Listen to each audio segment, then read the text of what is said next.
Faith, Language, and Identity, the Nubian People of Northern Sudan and Southern Egypt by Kiannah Jones. Hello, my name is Kiannah Jones, and today I'll be exploring the complex religious and linguistic transformations of the Nubian people in Northern Sudan and Southern Egypt, a story that also connects to my own family's origins in the Dongola region of Sudan. In this presentation, we will trace how language, religion, and geography have shaped Nubian identity, from ancient Kushite beliefs to Coptic Christianity to modern-day Islam, and how colonial borders divided a once unified people into Egyptian and Sudanese nationals. Geography and ancient foundations. The geographic heart of Nubia lies between the first cataract at Aswan in Egypt and the Dongola Reach in Sudan. According to L.P. Kirwan, ancient Nubia was not just a region, but a civilizational corridor connecting Egypt, Sudan, and the wider African continent.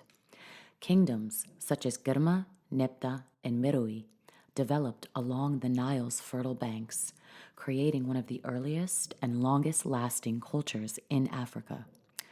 Early Nubians practiced a Kushite religion linked to temples like Jebel Barkal and Phila, and deities such as Amun, Iset, and Osiris.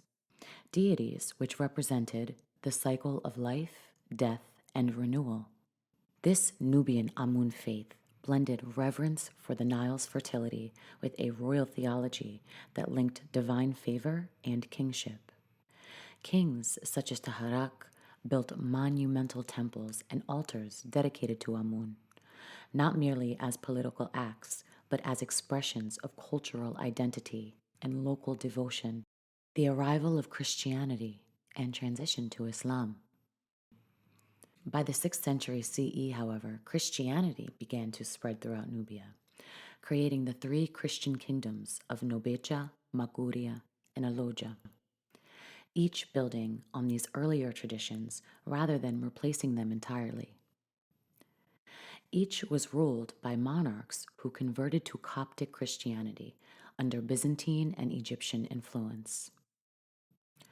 Old Dongola, the region from which my family originates, was once the capital of Makuria, known for its churches, murals, and monasteries.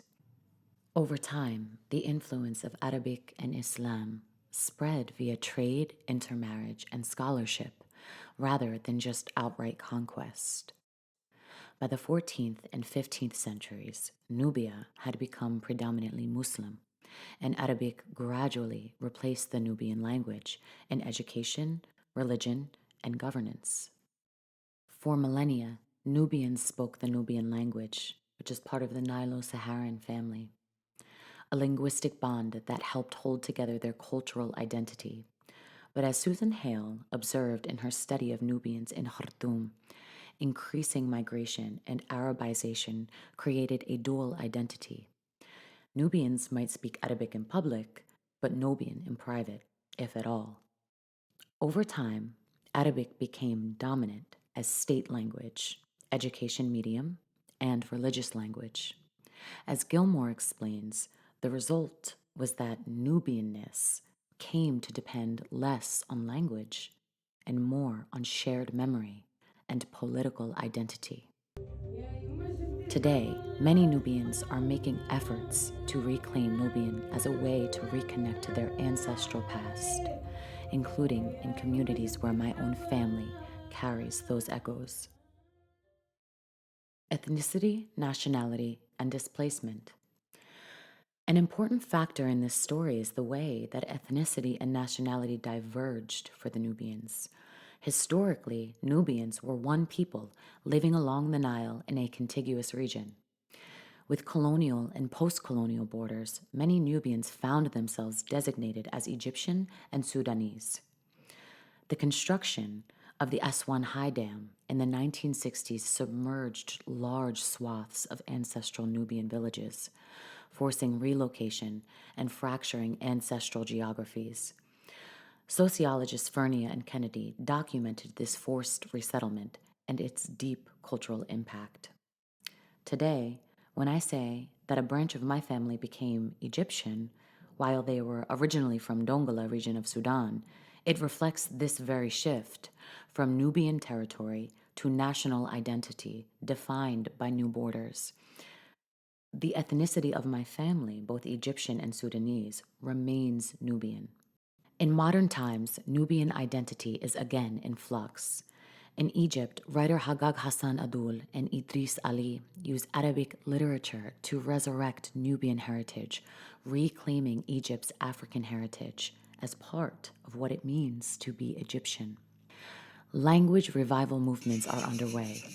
Cultural festivals and heritage tourism are emerging, and younger Nubians are seeking awareness of their distinct identity within the larger Egyptian or Sudanese national frameworks.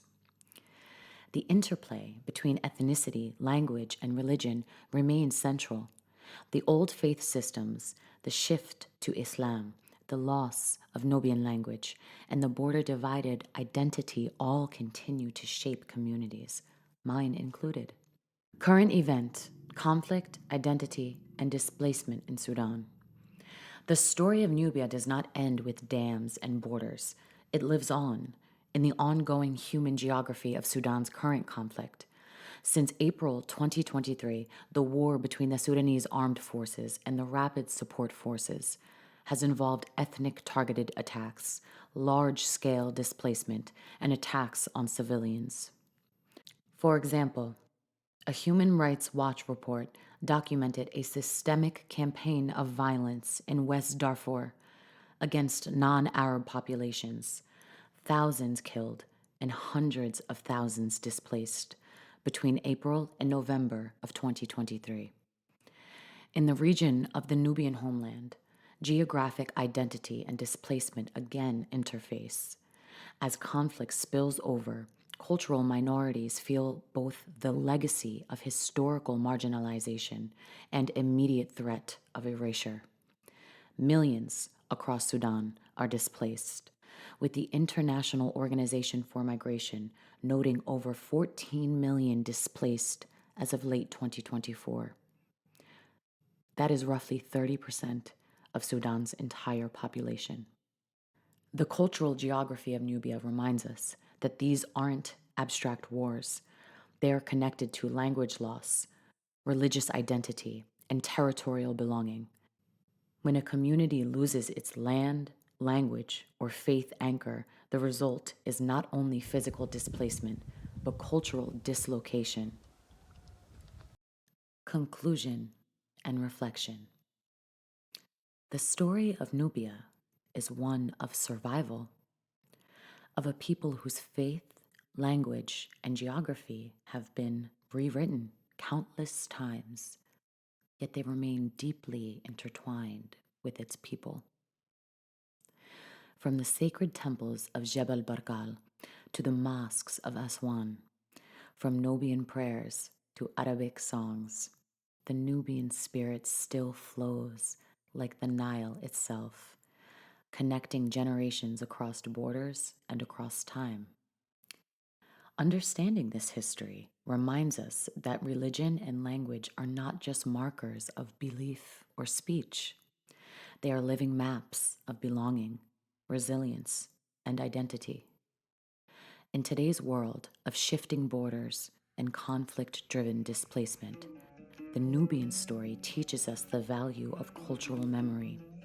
When we lose language, faith, or place, we risk losing community. Shukran, and thank you for joining me on this journey.